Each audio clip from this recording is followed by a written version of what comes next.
بسم الله الرحمن الرحيم نحمد ونصلي على رسول الكريم اللهم لا علم لنا إلا ما علمتنا إنك أنت العليم الحكيم رب اشرح لي صدري ويسر لي أمري واحلل عقدة من لساني يفقهوا قولي رب زدني علما وارزقنا رحمة ربي يسر ولا تؤثر وتمم بالخير وبك نستعين يا فتاح يا فتاح يا عليم يا عليم بسم الله الرحمن الرحيم.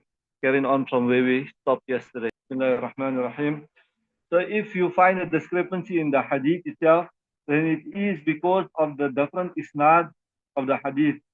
The text of the hadith in the Masaabih and the same hadith in Mishkat may differ. So compile of Mishkat attributes the difference in the text to the difference in isnad. The Masaabih may have recorded the hadith according to the line of transmission available to him, while the author of Mishkat may have found the transmission of the hadith in which the text may be slightly different. So it is possible I may not have found the version narrated by the Shaykh Rahimullah, and sometimes, very seldom, you will find me saying that I have not found it in the Kutub Usul. Kutub Usul. What is meant by the Kutub Usul is all those books we have mentioned above: Imam Bukhari, Imam Muslim, Imam Tirmidhi, Imam Abu Dawud, Imam Nasa'i. Hence, when you come upon that, then attribute the blame to me for my poor research. Don't attribute it towards the side of the Shaykh who authored the Masaabih. May Allah subhanahu wa ta'ala raise his ranks in both worlds. And hasha lillahi min dhalik, Allah ta'ala is without any blemish. The Arabic text for the words Kutubul Usul, it refers to the aforementioned book, Imam Bukhari, Imam Muslim. If the compiler of the Masaabih has recorded a hadith, and I could not trace that hadith, or there is a difference in my narration, meaning in the narration of the author of Mishkat, and then the mistake and blame should rest on me, the author of Mishkat, not on the author of the Masaabih. So if anyone comes across the version which the compiler of Masaabih has recorded, but the compiler of Mishkat had not recorded, then he should let know the compiler of Mishkat, he should let him know of that version, if he is still alive.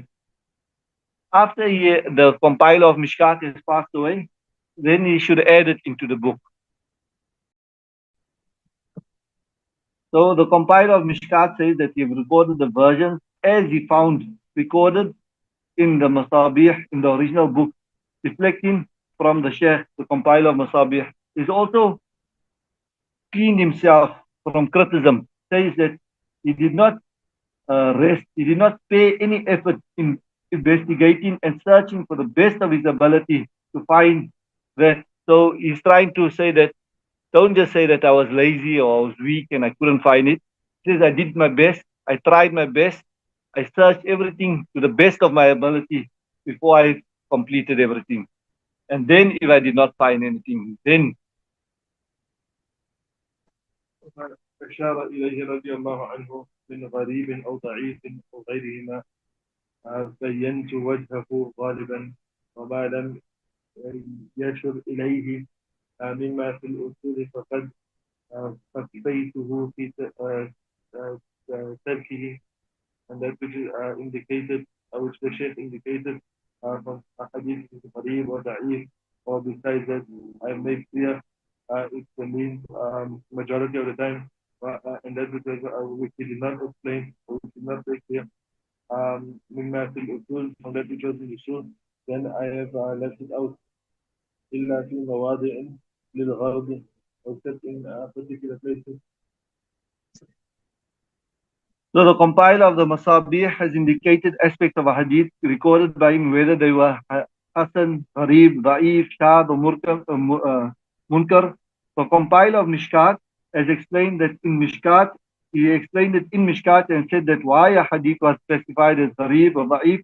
However, the compiler of Masaabih, some places he omitted to mention whether the hadith was Gharib or Da'if or Sahih. And the compiler of Mishkat followed suit, except in a few cases where he did mention, where the compiler of Masaabih did not mention, but the compiler of Mishkat he did mention. And he says he mentioned that because of out of necessity and because of a reason.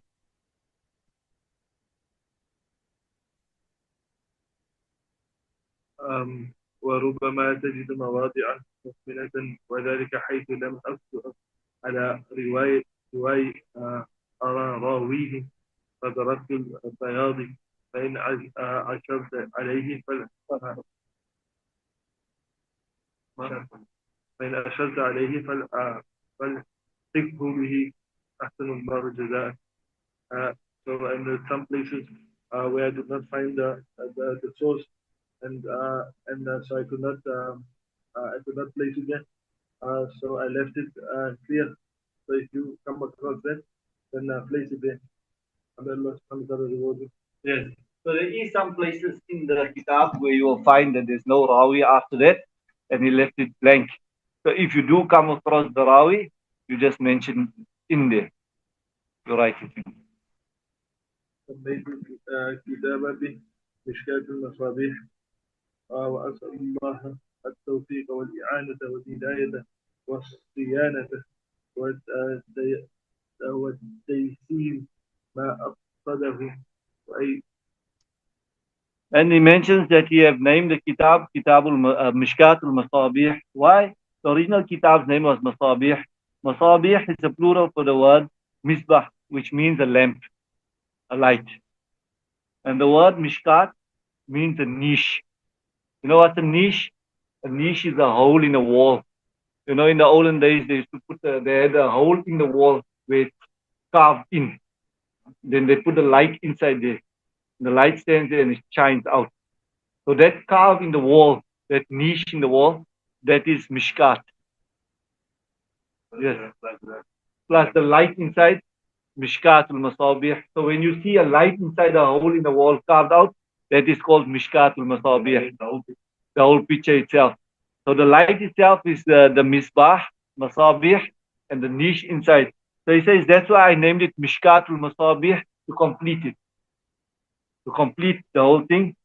In the same manner as how the niche completes the light, the same manner, my Mishkat completes the Masaabih. Let's read the last one again. وأي ينفعني في الحياة وبعد الممات وجميع المسلمين والمسلمات حسبي الله ونعم الوكيل ولا حول ولا قوة إلا بالله العظيم. So he ends off with making dua. He says, Allah Ta'ala, give us all the tawfiq, protect me, give me the first, give me the tawfiq, guide me and protect me from any mistakes and make easy my purpose for writing this book, this kitab. And I ask Allah subhanahu wa ta'ala that He bestows on me blessings in this life and the life after, and on all the Muslim men and women. Allah suffices for me, and He is an excellent guardian, and there's no power to keep away from evil or strength to do pious deeds except with the tawfiq of Allah subhanahu wa ta'ala, who is the all-wise and almighty. Inshallah, we'll continue from there tomorrow.